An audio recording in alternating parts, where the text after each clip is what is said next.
have to sit here and smile so I don't look awkward or too awkward on the camera. See if anybody joins us thus far.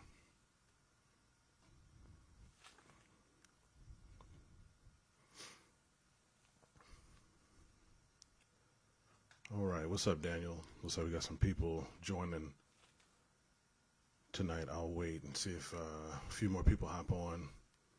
I want to talk about the Amber Guyger case, the murder of Botham Jean, day 2.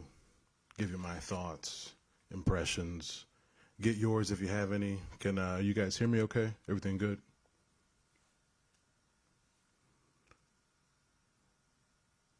So yeah, just trying to see if a couple more people might hop on.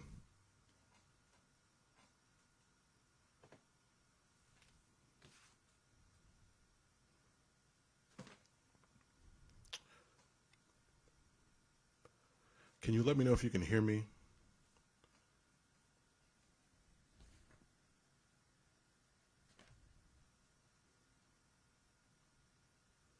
All right, I'll go ahead and get into it, and then we'll just go from there. I think you guys can hear me. So today was a really crazy day for the trial. Okay, thanks, Daniel. Appreciate it. So yeah, today was a really crazy day for the trial of Amber Guyger, who is accused of murdering Botham Jean, 26-year-old accountant, black man, unarmed in his apartment. You probably know the story. So getting right into it, the morning, actually, you know what I want to do is go ahead and start with the body cam footage. A lot of folks have probably already seen this, but this was maybe the most powerful part of today. Officer Michael Lee, who I've got to give a lot of credit to, took the stand. He was not the first witness. The first witness actually was Carla Rivera. She was the 911 taker. 911 call taker. That was the first witness called by the prosecution. And basically what the prosecution is doing is they're doing, it to me, a really great job of establishing what happened and how she was completely unjustified. Her key did not work in his apartment. The detective showed it. Yeah.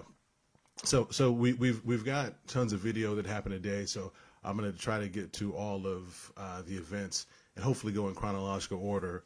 But I think it's probably more important to start with the real crux of, I think, things today, and that is her immediate actions after shooting Botham Jean. They played the 911 call, as I mentioned. The first witness just verified that, yes, she was a 911 call taker. We already know that she being Amber Guyger, was in the middle of texting her partner slash boyfriend, Martin Rivera, the other DPD officer who killed an unarmed black man in 2007, Brandon, Washington. But I won't digress too much on that.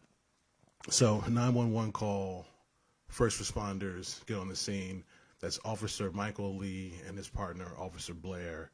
So I'm going to go ahead and play the body cam footage. It was super powerful in the courtroom today, and I just want to play it so you guys can see it. Hopefully, I think a lot of you have already probably seen it, but I'm going to play this. If you've heard that it's graphic, I'll let you know that what I'm going to play is not as graphic as what we actually saw live today during the actual trial. So this part has been edited before you actually see Botham Jean's body. But you can see the immediate reaction here. So I'll go ahead and play this. Hopefully you guys can see and hear it.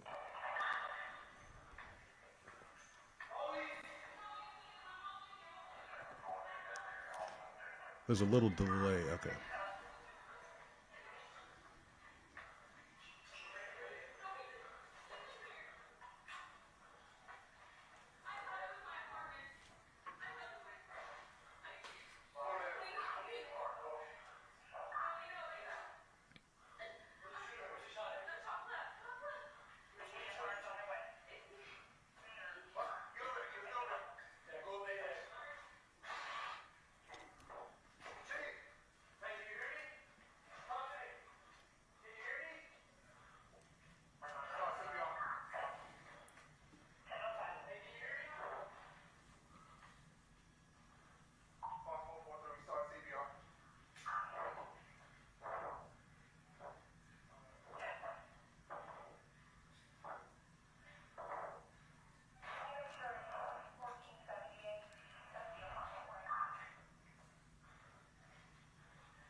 Okay, that was the raw footage from Officer Lee's body cam. Like I said, Officer Michael Lee was the first one, or one of the first ones to walk through the door. And the reason why I wanted to play that video is, and it's so telling to me, is you can see her reaction. We know what she was doing on the 911 call. We can hear her. We can hear her say, "I shot a guy thinking it was my apartment." She says, "I thought it was my apartment." She says that 22 times. "Oh my God, I'm dead. I didn't mean to. I'm so sorry. Fuck. Hey, bud." She does very little, in my opinion, of rendering aid or sympathy. She does say, or she is overheard saying, "I'm sorry," and "Hey, bud."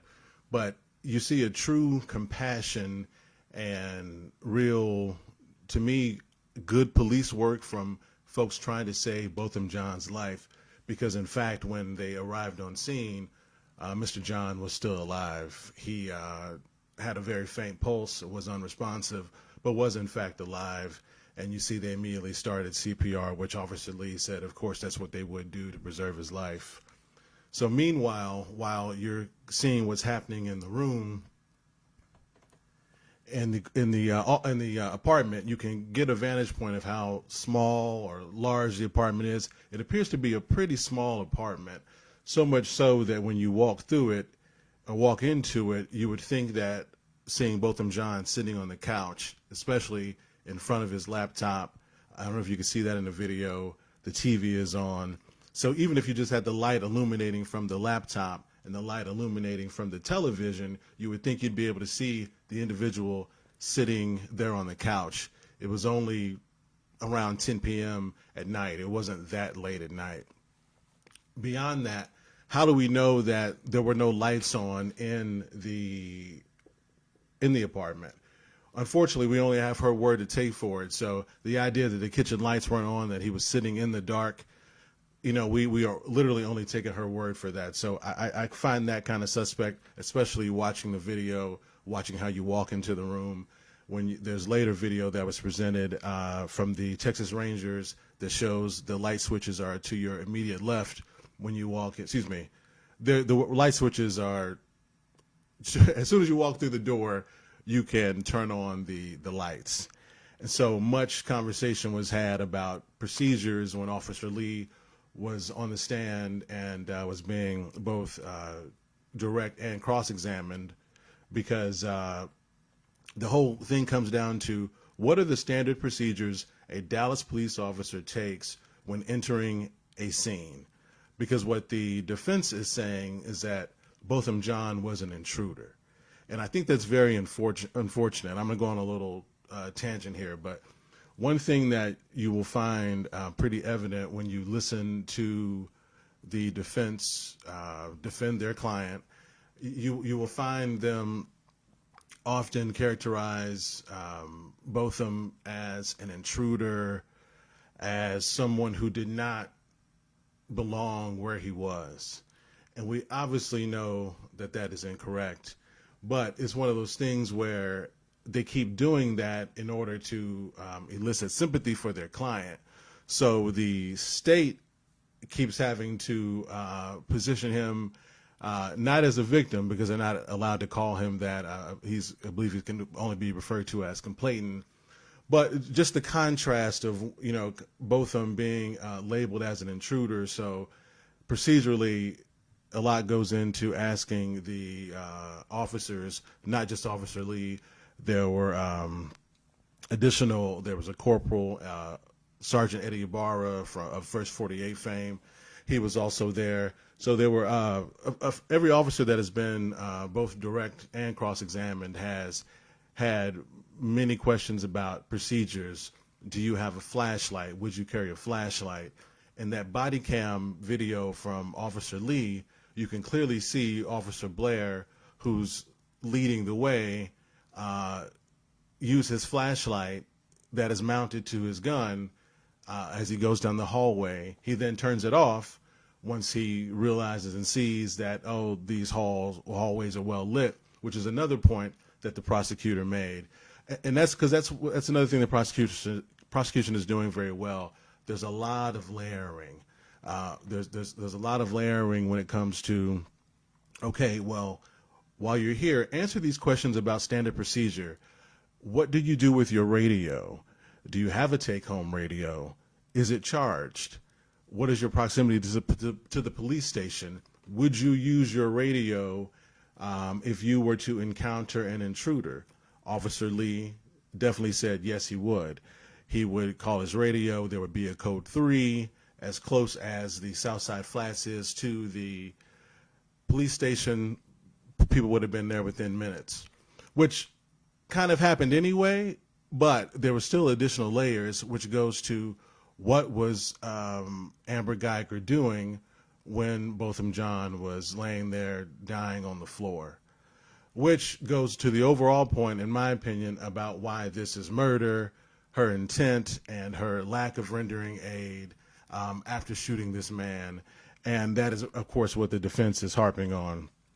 So I'm looking at my notes here to see if there's anything I missed. So Officer Lee said something very telling. He was asked by the prosecutor, did Officer Blair fire the second he saw somebody? Officer Lee's response was, no, sir. That was talking again about the standard procedures when you're dealing with a burglary suspect or you don't know what's happening when you arrive at a scene. Would your first reaction to be to shoot the person you saw? Or would it be to radio? Would it be cover and concealment? Cover and concealment is a statement that was brought up quite a bit because that is the standard procedure. You look for cover, you attempt to conceal yourself. As you see the inside of the Botham Jean's apartment, you can see that there would have been room to cover in the kitchen, behind the counter. I'm not a police officer. I don't know these moves, but I'm thinking just simply using my deductive reasoning, someone could figure it out. Also, I don't know if you could tell from the body cam footage that I played, but in the extended clip that was shown in court today, you can see how close Mr. John's body is to the couch. And it's only a few feet in front of the couch, meaning, and he's laying on his back, obviously, because he was shot in his upper left chest.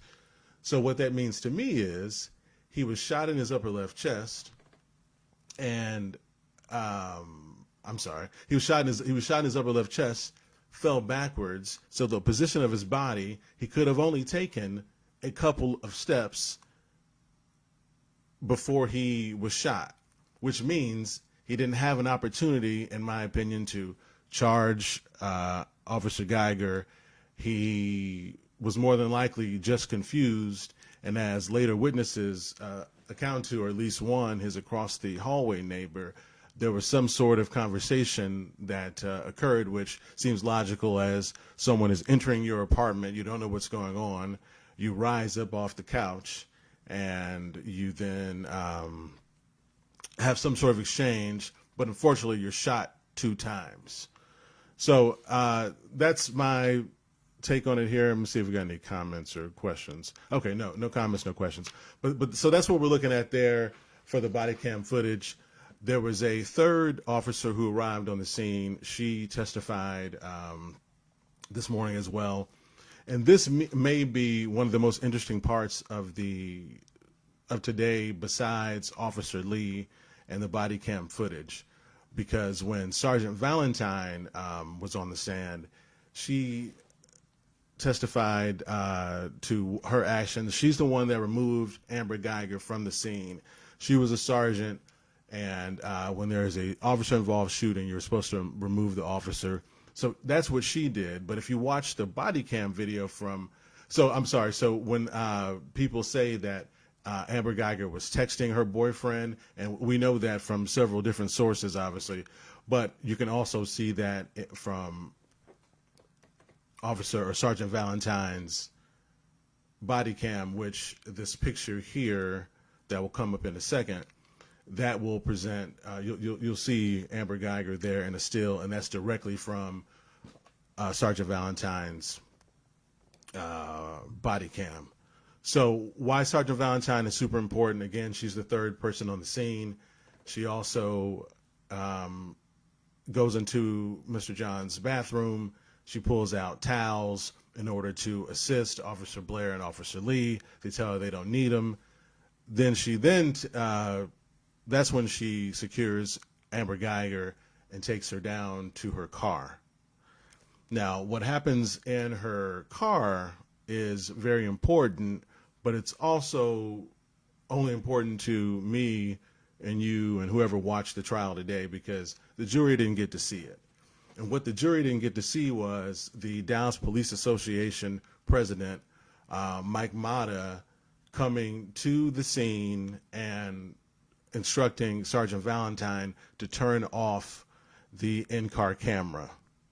The in-car camera, obviously, like the exterior camera and the body camera, record video. They have a feature where they jump back 30 seconds from when you hit record, which makes sense and is interesting. I don't know if you've ever heard like a 911 call played or even watched a dash cam or body cam video, but there's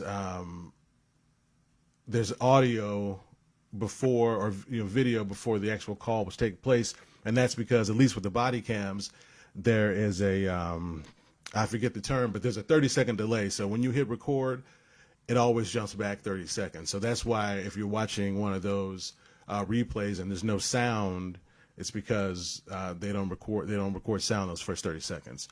But I digress. So in-car camera is rolling. Sergeant Valentine confirmed that she did have that on.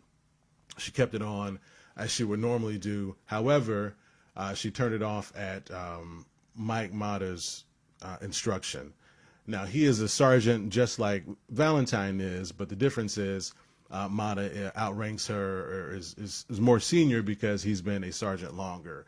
So there was a lot of talk in a bench conference, outside of the presence of the jury, because the prosecution wanted to go down the line to show impropriety by the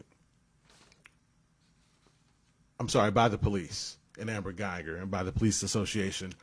In my mind, just trying to show that, we don't know what was going on. What were they trying to hide?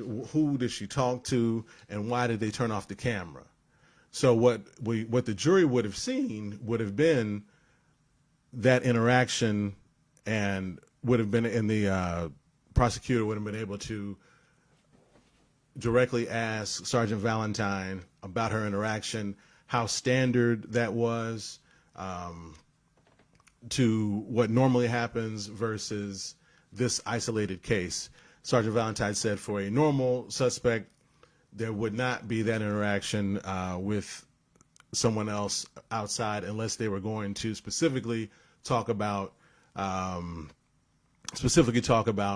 the case, ask him directly. But in this case, Amber Guyger was let out of the vehicle. She was able to confer with numerous Dallas police officers, Dallas Police Association officials, and a lot of conferencing and conferring happened, again, that the jury did not get to see and Sergeant Valentine was not questioned about. But it was pretty powerful when you were watching it there because it drew pictures in your mind, or thoughts in your mind about what is really going on and what is she hiding. That's really the question there. The defense objected to it, saying that it would inflame the jury. And surprisingly, after a very long break, the judge agreed. So, like I said, that video did not make it in there. And then eventually, or right after that, Valentine was let go or let down from the stage, or the stage, from the stand there. So a couple of interesting things. Amber Guyger did not have alcohol or blood in her system, or drugs in her system. That was testified to by Eddie Ibarra.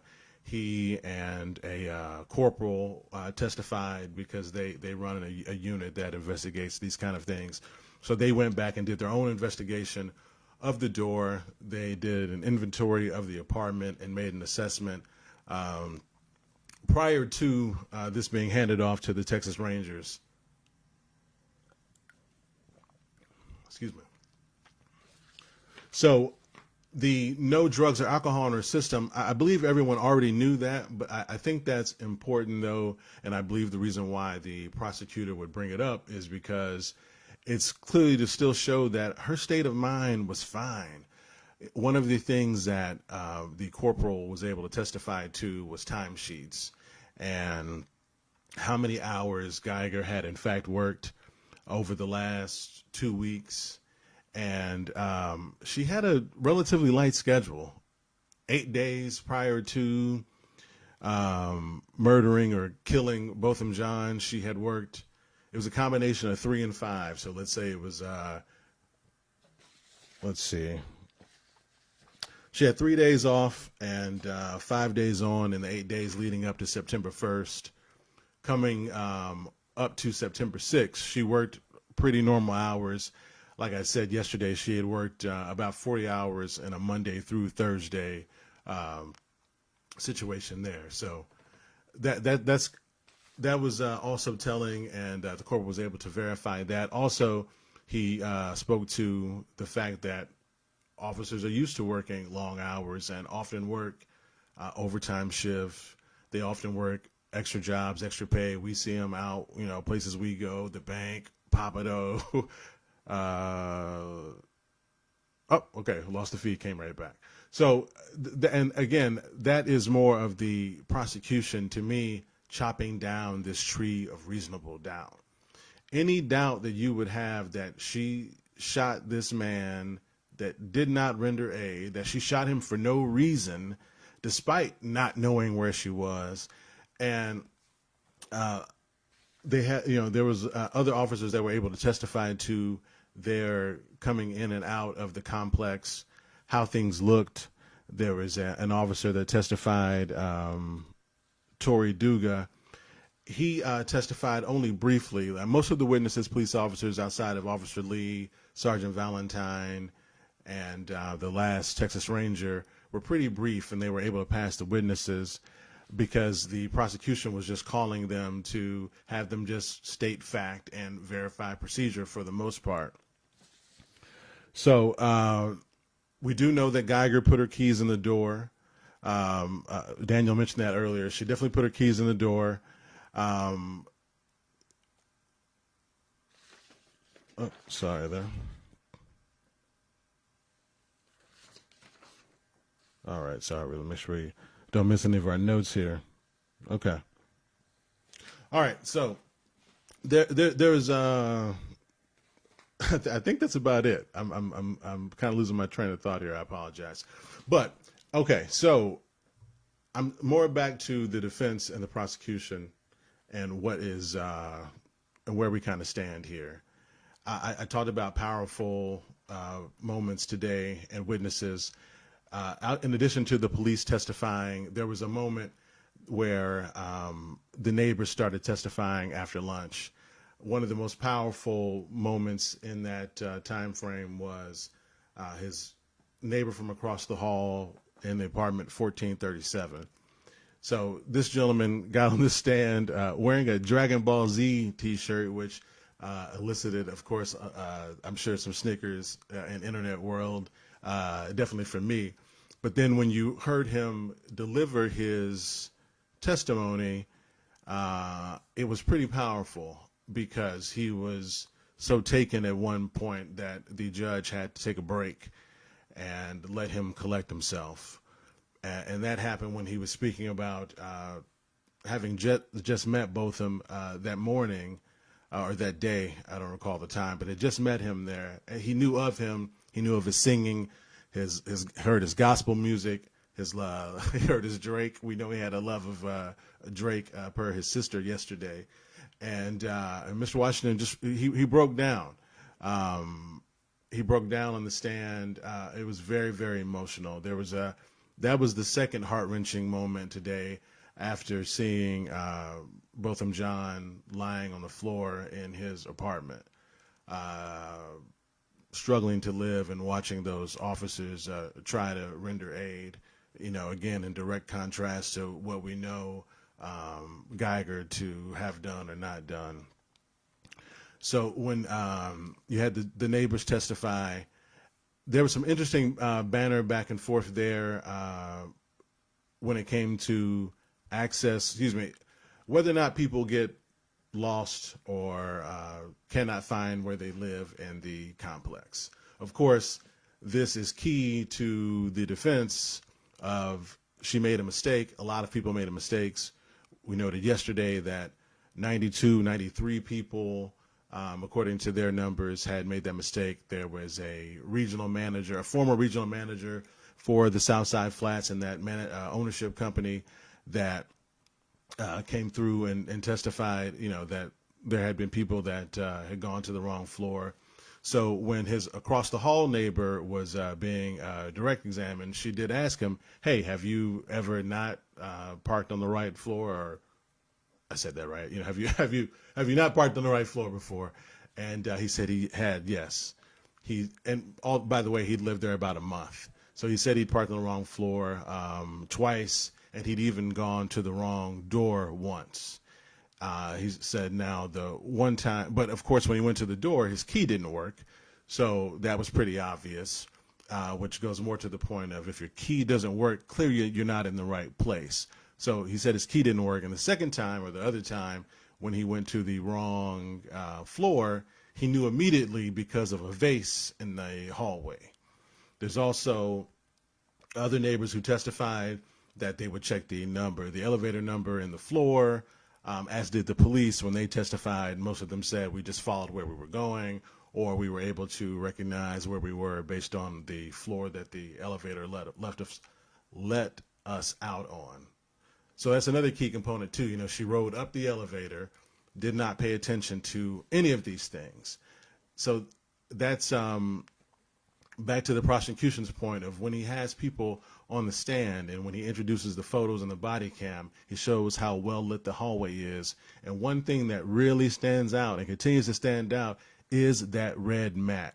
Now, there's been a lot of talk about that red mat, so obviously, one would think that it's been that, maybe that's why. But when you see how well lit those hallways are, when the police walk or rush down the hallway, the way their body cams capture it, you can see that red mat and how prominent it is.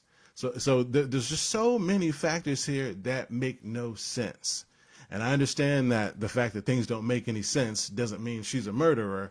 However, they also don't say she's not. And in this case, it's up to the defense to prove reasonable doubt that she did not intend to kill Mr. Jean, where the state is, to me, doing a good job in showing that she did intend to kill him. She had at least 3 other options to take before pulling her weapon and shooting Mr. Jean, and she chose none of those. She did not call for backup. She did not wait. She did not cover and conceal. The first thing she did by seeing someone she did not know in an apartment that smelled like weed, everyone that keeps being brought up, and I think the point is still very valid, that she's got to know where she is and that she's not in the right place. If there's someone sitting on the couch when you walk in there, who's got a bowl of ice cream in front of him, you can clearly see it there in numerous videos. He is laptop out. He's sitting right in front of the television. There's no excuse here. There's no excuse. The body cam footage, I'm going back to it because it was just so telling. So anyway, so every expert gets up, and that's what they're having them talk about. How would you react? What maneuvers would you take? So when it comes to the neighbors and whether or not they've gone to the wrong floor and all of that, my question would be, well, when you went to the wrong floor, did you shoot anyone? And now, maybe they didn't have guns on them, I understand, but there was no incident, no altercation. I'm a person who went to an apartment complex in Garland, Texas, and the 2 identical buildings, and I went to the wrong one. And I got very angry with the person who told me, hey, this is my apartment number. I was at the right apartment number, but I was in the wrong. They were like sister complexes. I was at the wrong spot. Luckily, the persons whose door I was beating on didn't open up and shoot me. But that's not what we're talking about here, because Botham Jean did not shoot the intruder into his home. This is the crazy story where the intruder shot him. Like, that's the crazy thing. The intruder shot him. Yesterday, the defense attorney, Mr. Rogers, made it a point to say that this was not an evil act. If you look at Amber Guyger's actions immediately after, well, shoot, as soon as she got to the complex, but immediately after, especially, how else can you say it's not an evil act? You shoot someone, you do nothing to render aid as far as anyone reasonable can tell, which is another point that was brought up because we don't know that she didn't render aid.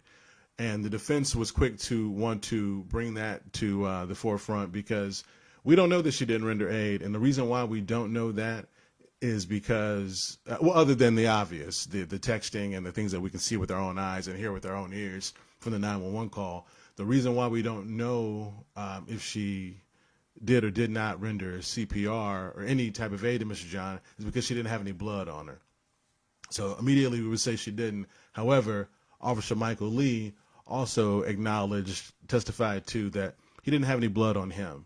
And he was definitely in direct contact with Botham Jean. He got his ID off of him. I believe he switched over from Blair and did chest compressions as well, and did not have any blood on him. So is it possible, that Amber Guyger did render aid and just not get any blood on her? It's possible, but is it likely based on all of her actions? Her actions from being in the police car, she was continually texting. She was trying to get her story straight. She was calling for an attorney, which seems reasonable, but to me, which is not reasonable, and the jury is not going to know this, is her having additional conversations that are somehow privileged that we don't get to hear or know the context of, the jury doesn't get to hear or know the context of, even though she was being theoretically detained. It's officer-involved shooting. She was placed in a car by a sergeant. She was then let out of that car by another sergeant who outranked Sergeant Valentine. Also, this was done out of Sergeant Valentine's eyesight when they first converged on the car. She had a direct conversation with Mata, the Dallas Police Association president. She had a direct conversation with him about whether or not to release her, to which she thought she was doing the right thing. So, I don't see... All right, I had to read the comments. Jay Woods, City Councilman Jay Woods said something funny about me drinking water. Hello, Mr. Councilman. So I think we have covered most of today. The court ended with a Texas Ranger on the stand. There was additional footage shown from their investigation that showed the contents of the apartment. You can see everything in the apartment. You can see the scope of it. You can see where things were left. Unfortunately, you can see Botham Jean's like bloody towels that were used to absorb the blood. The TV was still on, and the trial will pick up tomorrow with the Texas Ranger talking and continuing his testimony. So that about covers it for today. It was a wild ride. Like I said, the main events were the body cam footage that was so telling. Both scenes. There's Exhibit 10 and there's Exhibit 15, and one of those, so the jury didn't get to see the one that shows the long video of the interaction between the Dallas Police Association and Amber Guyger. So, if nobody has any questions, I'll go ahead and shut this one down. It's been I appreciate everybody checking it out. Sorry for any delays or technical difficulties, but I'll be back on tomorrow. I'll be posting about the case. And if you have any questions or you want to holler at me, you know how to get a hold of me. So, all right, y'all. Peace.